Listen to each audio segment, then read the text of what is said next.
How can we regain our power as individuals in a system that has overheated the planet at the expense of our ecosystems and communities? Social movements of the past show us that grassroots organizing has the potential to inspire change and bring a more vivid sense of justice to the social and environmental landscape of our planet. When one person stood up for civil rights, abolitionism, women's emancipation, or the rights of the LGBTQ+ community, they also tuned in to hear voices of recognition and solidarity call back. Today, despite the strong voices in the environmental movement, we often lose hope in what we can do on our own and tune out of the possibility to participate and demand change. Within the crisis created by global warming, this loss of hope is heightened by what some have called eco-anxiety, a sense of disempowerment in face of natural disaster and the fear of resignation to corporations and their interests. In an act of resistance, we started making this documentary. We wanted to identify the role of our local institutions, who we care about, and their placement within the large and faceless system that is perpetuating our climate predicament. By making this film, our micro-political actions sought to elevate the voices of our peers in the University of California, who are calling out in the crowd, mobilizing to change policy, and fighting to bring decision-makers into the needs and demands of our time. How could we all, as students, alumni, staff, and faculty of the UC, bring to light the fallacy of carbon neutrality in the face of climate change, and instead invite decision-makers to take truthful action on the well-being of our cities, their ecosystems, and people? In order to do something, we accepted our complicity and used it to bring clarity. We rented a car with a 3.6-liter combustion engine to travel 1,500 miles across the state of California to interview UC student activists and professors, labor organizers, climate advocates, and grassroots leaders to reveal the facts behind the trending market of carbon offsets, carbon neutrality, natural gas, and of fossil fuels. During our trip, we burned 0.5 metric tons of CO2. But in comparison, the UC annually burns 1 million metric tons of CO2 through the operation of its 10 on-campus heating, cooling, and electricity plants. These plants are powered by fracked methane, also known as natural gas. Methane is 86 times more potent a greenhouse gas than CO2 and is a big moneymaker in the state of California, which is home to one of the largest gas utilities in the country, SoCalGas, owned by Sempra Energy. Instead of cutting the emissions produced by burning oil and gas, corporations and institutions such as the UC often purchase carbon offsets, an accounting measure that allows polluters to avoid taking genuine responsibility. At the UC, this strategy of buying offsets is called carbon neutrality.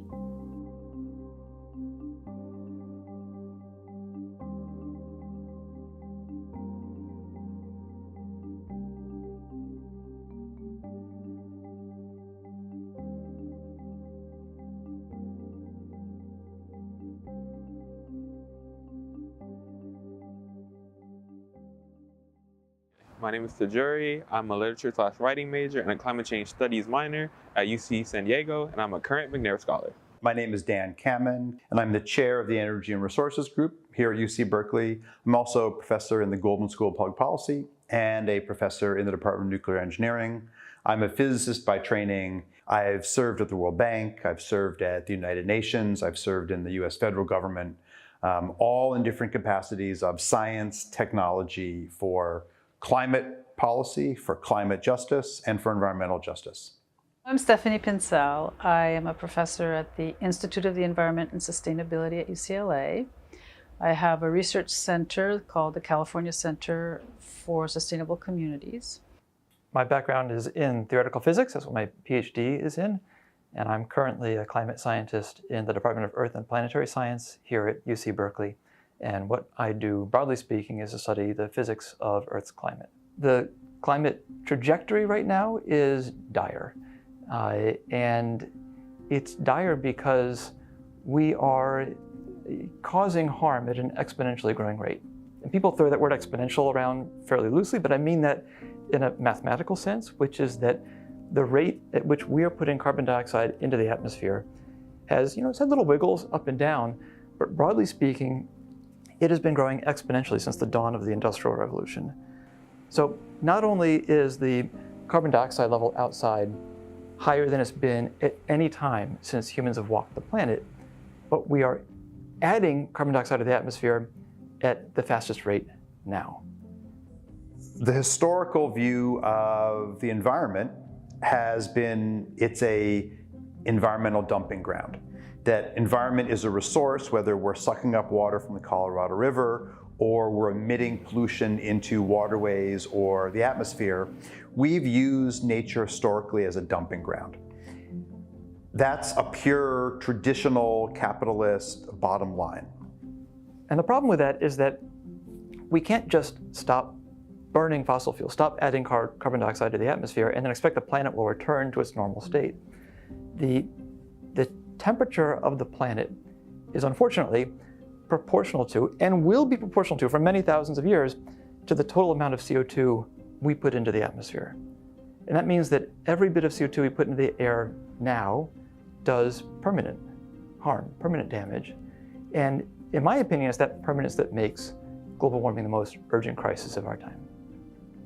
We have to remember that when you use the hydrocarbon molecule the way we do today, we create poisons and other kinds of hazards. We're poisoning the soil, we're poisoning the water, we're poisoning our flesh, we're creating situations where children have asthma, there's high rates of cancer, and we're poisoning the environment.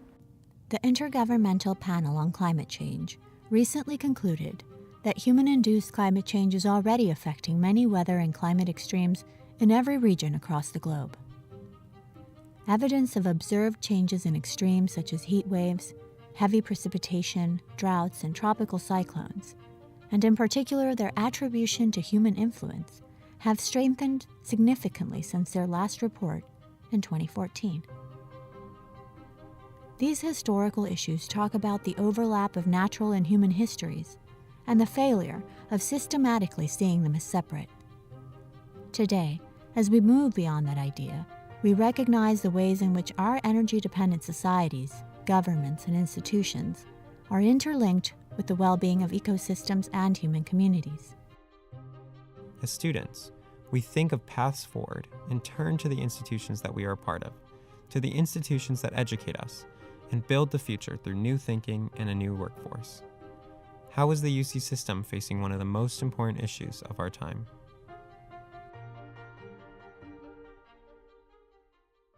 So for the McNair Scholars Program, I am interviewing UC administrators from across the entire system to really learn administrators' thoughts on the climate change, on UC emission policies, are we doing enough, are we moving fast enough?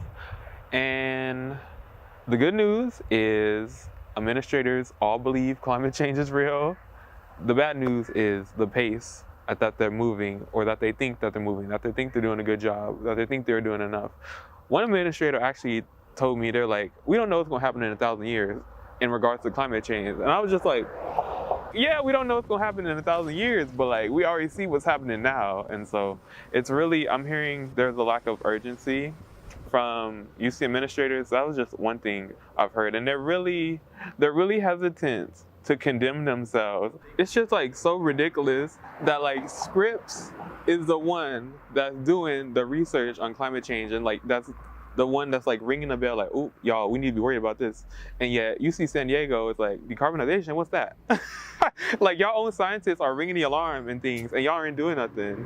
And so it's just you, not only would it set the standard, but it's you have to. If the ones doing the research aren't alarmed appropriately, then what's the point of doing the research? So in 2013, UC announced the Carbon Neutrality Initiative, where it would commit the university to carbon neutrality in 2025. And the language here is super important.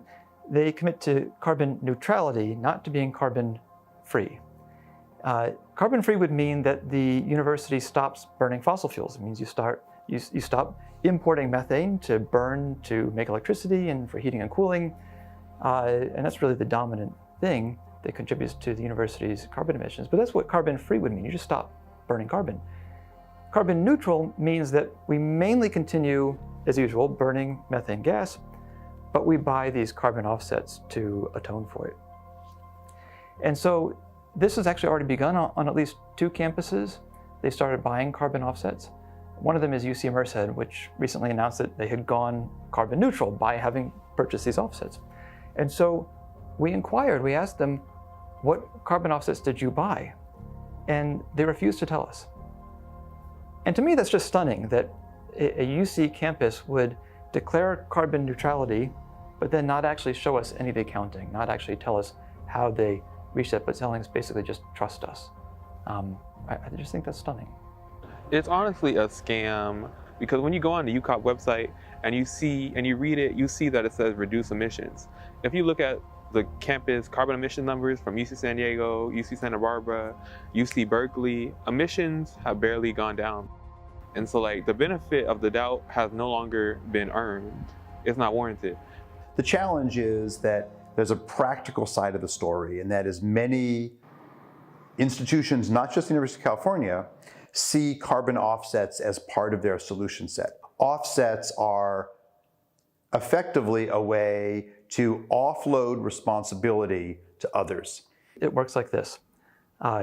You emit some carbon dioxide by burning some fossil fuels, and then to atone for that, you buy a piece of paper, and on that piece of paper, it says that because you bought that piece of paper, somewhere else, at some other time, some carbon dioxide was prevented from going into the atmosphere, or some other greenhouse gas was prevented from going into the atmosphere. So I can give you an example, a fictional example, that is not that much worse than what actually happens. I could buy a gigantic tank, fill it with oil, and I could sit next to the tank with a match. And I could, every day, write on a piece of paper that if no one buys this piece of paper, I'll light the tank of oil on fire, releasing CO2 to the atmosphere. And I call those things carbon offsets. I write carbon offset at the top, I emboss it with some official looking stamp, and they get sold into the offset market. Well, every day someone buys that piece of paper, so I don't light the tank of oil on fire. The alternate reality is where someone didn't buy the slip of paper and I set the tank of oil on fire. If it sounds like a scam, it's because it is. And like I said, many of the carbon offsets that are sold today and purchased are not much better than that. So every time we think about offsets, even if we have really well-designed ones, we're essentially shirking our responsibility to be the leader and to do the process right. That doesn't mean a great project on Native American land in California or investing in preserving a forest is a bad thing. Those are good projects. My argument is that those are things we should do on their merits, investing money to help out climate impacted populations. But to do it via our offset markets is avoiding directly doing things at home. We should be doing both, but we shouldn't be calling it offsets. We should be saying this is part of our social compact around a sustainable, healthy climate. And at the same time, we're going to zero carbon out of our usage in the UC system. We got an email today from the sustainability department at the UC, and we had been talking to them for quite a while now, trying to get Matt Sinclair, the director of the sustainability department and the co-writer of the carbon neutrality plan, climate action plan. And they said that they will not be allowing us to talk to Matt Sinclair, but that they will give us a statement. So it's frustrating because their position is clear, which we wanted a clear position, and this definitely shows the clarity of that position, which is that They don't want to tell us what's going on. They don't want us to have a chance to ask them difficult questions. And obviously, sustainability and true climate action are not necessarily on the same page at the UC level.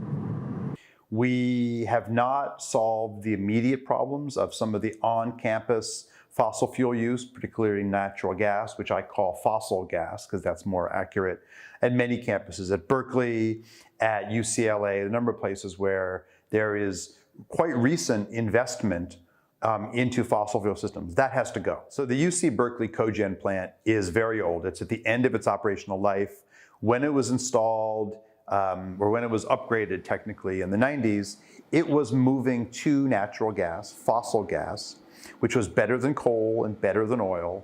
But we knew even back then that was a stopgap measure. And now that renewable energy is cheaper than the fossil plant, and it's not just cheaper when you have to build a new plant.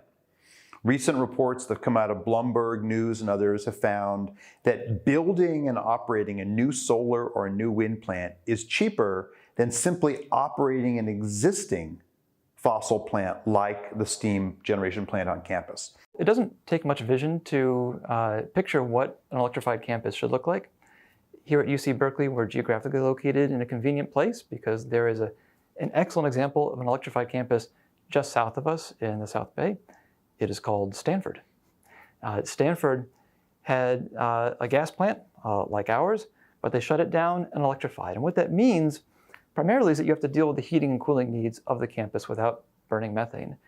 And the way to do that, and what Stanford did, is to construct big, beautiful heat pumps, electric heat pumps, and also construct storage tanks to store hot and cold water. The heat pumps move heat from one pool of water to the other, so you make hot and cold water, and then you can distribute that heating and cooling to campus as the load demands. Along the way, we learned that the state of California had problems of its own.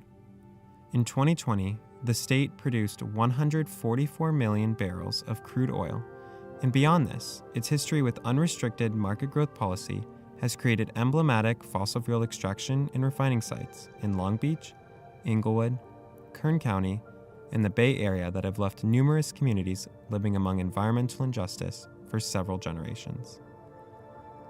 Generations that have relied on fossil jobs for sustenance and find it difficult to justly transition into a clean economy.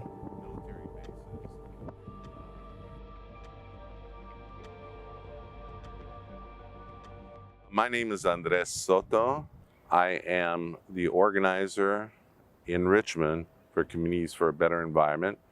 Communities for a Better Environment is a statewide environmental justice organization where we have been the stone in the shoe of the Chevron Richmond refinery, which you see right behind me, which is the single largest refinery in Northern California, the single largest greenhouse gas emitting facility in Northern California, and the second largest in the state of California. As an environmental justice organization, we are committed to alleviating the environmental injustice burden that has been suffered disproportionately, primarily by communities of color and working class people in industrial areas. Growing up, specifically growing up Black, you'd be like, some issues will happen and you just be like, damn, life is just like that.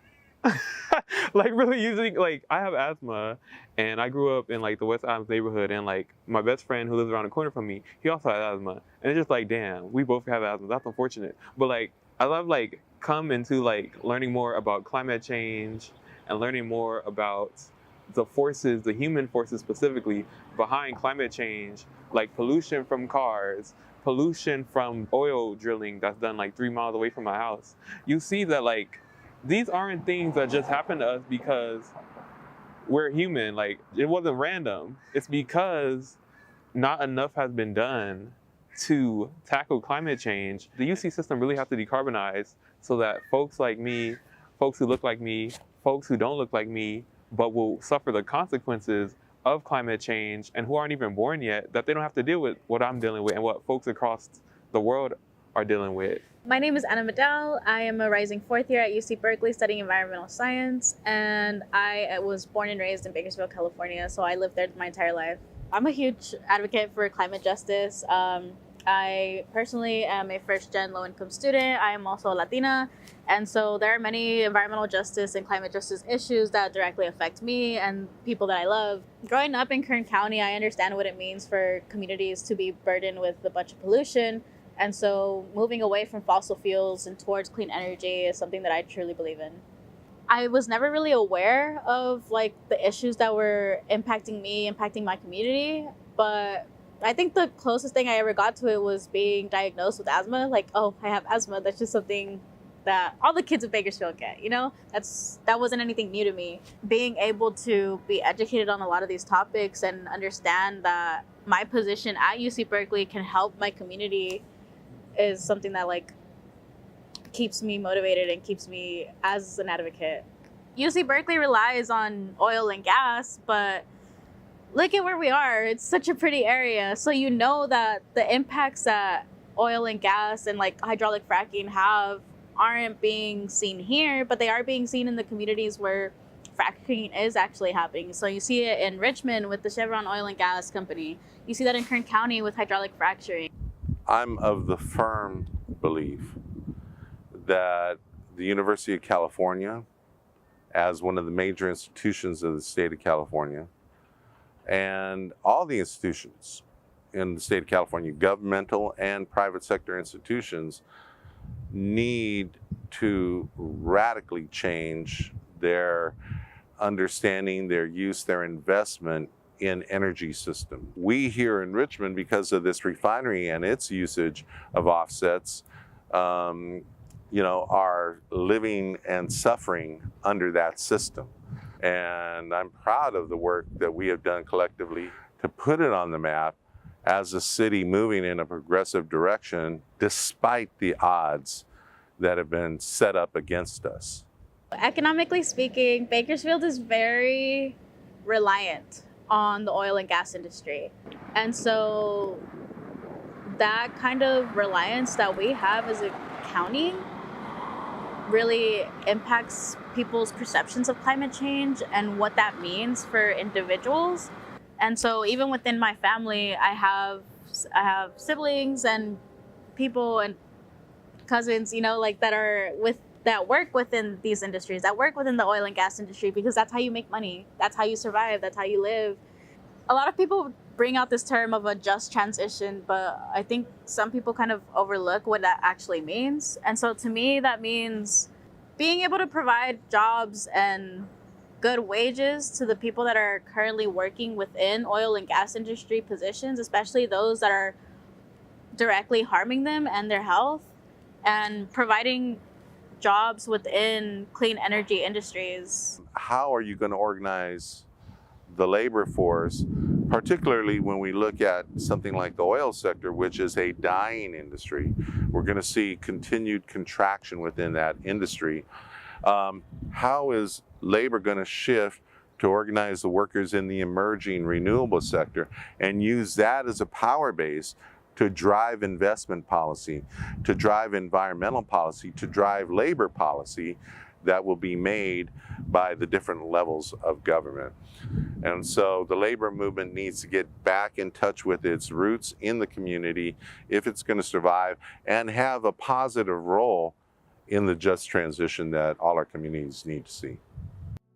Labor unions from California, including those from the UC, are organizing to propose alternative futures and have commissioned a study that reveals the feasibility of moving the state, once and for all, away from the extractive economies that are destroying our planet. My background is in plant pathology, so that means I work in a lab that studies plant diseases at UC Davis. I've worked there for 6 years, and I've been a unionized worker there for 4 years through my union, which is called the University Professional and Technical Employees, or UPTE. The great news about my union is that it is very member-led and member-run. So I didn't have to be an expert in labor history. I didn't have to be an expert in Green New Deal work to be able to form the Green New Deal Committee with many other members across the state and to get to work to address climate problems on the UC campuses. I'm Brooke Donner. I work at the University of California, San Diego in a psychology research lab. I'm also one of the vice presidents for the University Professional and Technical Employees, Local 9, and I'm one of the founding members and a co-chair of UPTE's Green New Deal Committee. Hi, I'm Susan Orlovsky. I'm a retiree of UC San Diego. I worked for about 27 years. I am still active in my union UPTE, CWA 9119, serving right now as recording secretary. Unions are the ground floor for determining how we're going to move into a regenerative economy away from the extractive economy that we're a part of right now. Our workers strongly support a Green New Deal and a just transition. When we ask them on a scale of 1 to 5, 5 being the strongest support, how strongly do you support a Green New Deal? Over 50% selected 5, and over 75% selected 4 or 5. So our workers are very on board with the tenets of a Green New Deal, which is essentially rebuilding a regenerative economy. They're also at roughly the same levels in support of a just transition. Unionized workers play a huge role in the current oil and gas industry. Those folks understandably do not want to transition away from those highly protected, high-wage jobs into solar and wind jobs, which currently have very low rates of unionization and pay less well. About 4% of solar energy workers, people who actually install solar panels, and about 6% of wind energy workers are in fact unionized currently. Their average pay in California is about $85,000. The average pay for a fossil fuel worker who is unionized typically is $130,000. So increasing the unionization rates of people working in clean energy will raise their wages. It will ensure that they get decent cost of living adjustments. It will ensure that they have good workplace protections. And it will make those jobs more attractive to people who are working in the fossil fuel industry and allow them to consider a future in the green energy economy.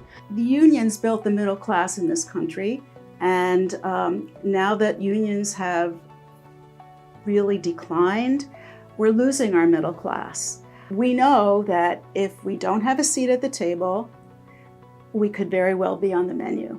So understanding the concerns of many different labor partners and advocating for them, for the workers, rather than the bosses, rather than these multinational companies, advocating for the workers to ensure that they have meaningful work in a green economy and being able to stand in solidarity with them is a really key thing that our union wants to do, as well as many other unions around California. And I'm so excited to say that UPTE is a part of California Labor for Climate Jobs, which is a consortium of 20 different unions. It includes teachers, nurses, steel workers who actually operate at 3 different locations in California. They operate at refineries, engineers, public sector workers, service workers, and we've all come together to advocate for a just transition. We want us all to work together to come up with solutions that are relevant both on a regional level and on a state level, because we need our government to really step up here and provide a framework for all of this to happen.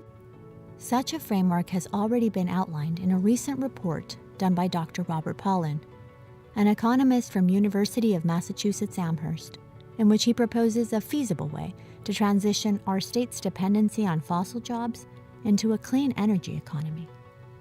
Pollin's findings suggest that by spending $138 billion, or 4% of California's GDP, per year for the next 10 years, we would be able to create 1 million green jobs and allow the state to equitably transition 3,200 oil and gas workers per year into a regenerative future. If 3.8% or 4% of state GDP per year sounds like a big number to spend on building a regenerative economy and all these green jobs, I want to highlight that the amount we're spending already to survive the many ecological disasters we live through is already too high. We cannot afford to not spend this money to build a new green economy in California. It is worth it, and it is a bargain.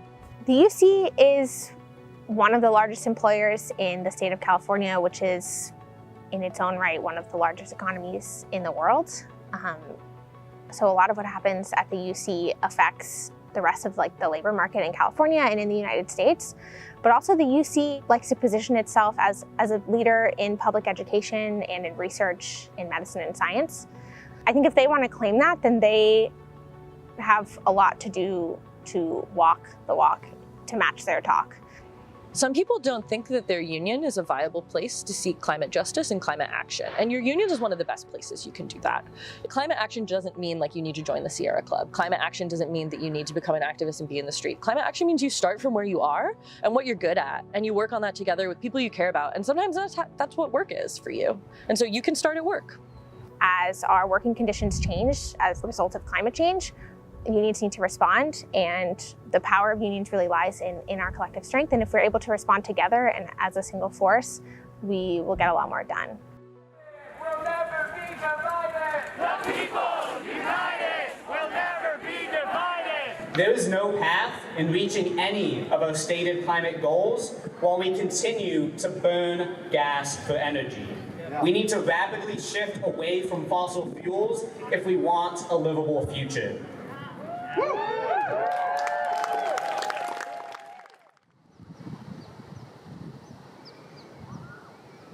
I've been at UCSD for 18 years in the physics department. Most of that time I've spent looking at astrophysical problems and doing tests of general relativity.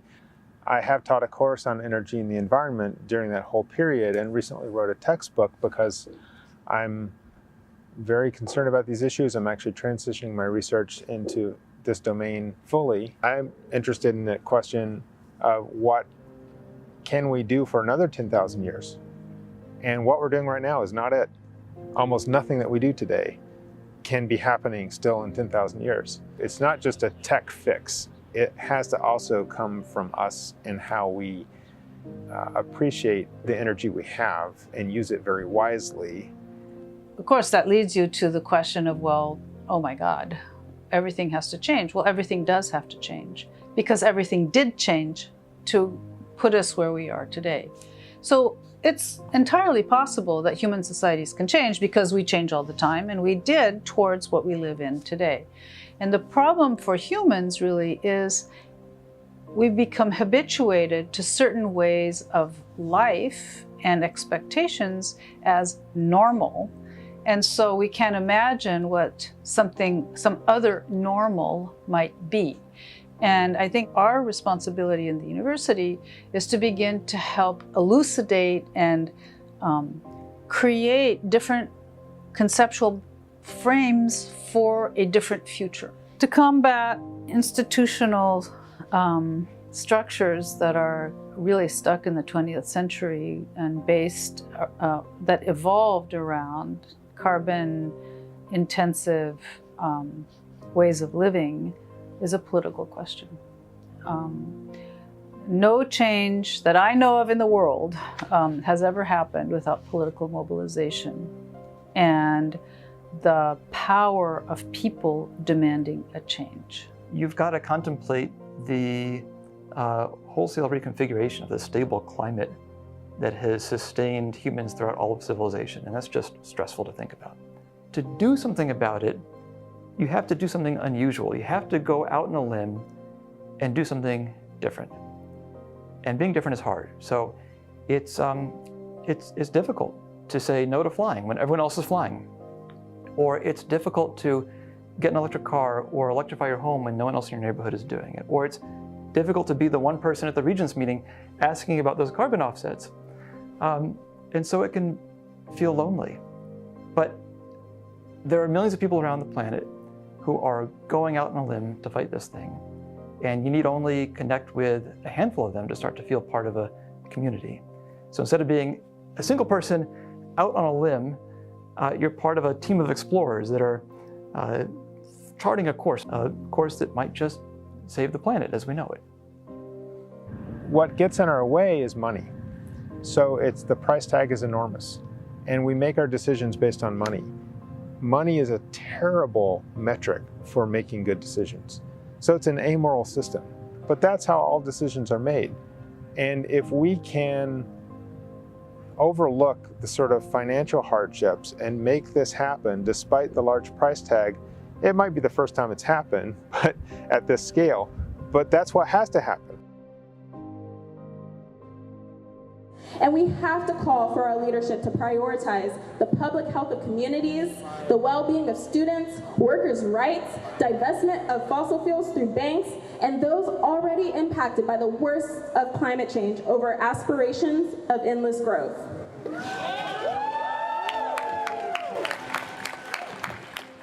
My name is Alex Andriatis. I'm a PhD student at Scripps at UCSD. The university has, as its basic tenet, is to provide education. So the students, as sort of this thing that the university is built around, are able to say what they like or don't like about the university's behavior. And the university has a responsibility to listen to that.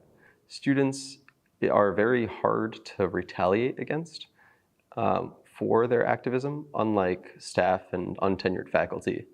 I think students, relative to their power, have a very big capacity to affect change. It's been interesting to take classes at Berkeley, especially with my classes that focus specifically on environmental science, because it feels scary to think that a lot of the students that are currently here don't really know a lot of the things that are going on. So like different topics will be brought up during class, like kind of like what's going on with Chevron in Richmond or with hydraulic fracking in Kern County. And then the students will kind of respond. I didn't know that was going on. It's just surprising to hear and to see that even students at UC Berkeley can be oblivious to like the reality of what climate change is and what it does to different communities. UC Riverside, for example, like they have a horrible pollution there as well, and yet it's still like we're gonna move hella slow on climate change, even though our own campuses, and then even like, although most folks come from like California, our students who come from the Central Valley, and then even our out-of-state students who may even live in those communities, they're like being infected by the emissions from extracting methane or fracked natural gas, whatever. That's where we're getting our energy from. That's how we're powering our residence halls, our dining halls, our lecture halls. Like all that's being powered by other communities. And so by decarbonizing the UC campus, we may not exactly like, our air may be the same over UC San Diego, but folks in other communities are gonna like be able to breathe cleaner air, and therefore they're gonna live a longer life, they're gonna live a better life. And so by decarbonizing campus, we're helping out folks across the campus, and that's really our job as like a UC system. Like we're doing research to help out the world, and so we should be decarbonizing our campus to help out the world. I think it's UCSD's responsibility to go fossil free because we are such a big institution and we are supposedly supporting all of these efforts for the environment, but they're not showing that in their actions. And they can make a really big change because of how much scope they have over students and faculty and just California and the UC system in general. If we can't do this, if we can't show the path to a fossil-free campus, what hope do any of us have?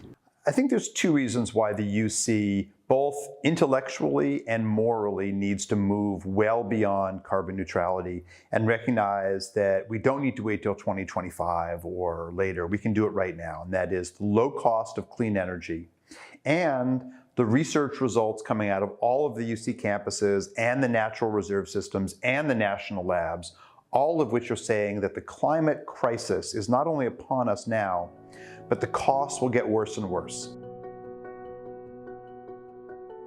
What we might have forgotten recently, especially in a world battling disease, racial oppression, and an endless overlap of environmental and social injustices, is that we already have power. And not the alienating sense of power given to us by commodities, but the power harnessed in the wisdom of the social movements of the past, as well as the science and intellect of today. It is through these diverse knowledge systems that we can transform our eco-anxiety and social-political angst into the action needed to uncover a faceless system. Social movements are the tool we have to demand accountability from the extractive industries that have put our planet in a state of collapse. As we truly step into the 21st century, Our strength lies in demanding a shift from the local institutions and communities that we have a voice in. A shift that moves beyond sustainability and neutrality, and instead makes a stand to keep fossil fuels in the ground and regenerate our ecosystems and their inhabitants one by one. To make the change, we will also need to accept the multiple ways in which fossil fuels play a role in our lives. Most of us living in the Western world need to accept our complicity and understand that we too must adapt. As we do this, new energy systems, ideologies, and ethical economies will emerge, and with these our voices will find more reach. An alternative future is possible, but only if we realize that environmental justice concerns us all, and that from any place where we stand now, the impact of climate change will be real. From where we stand, we demand a fossil-free UC.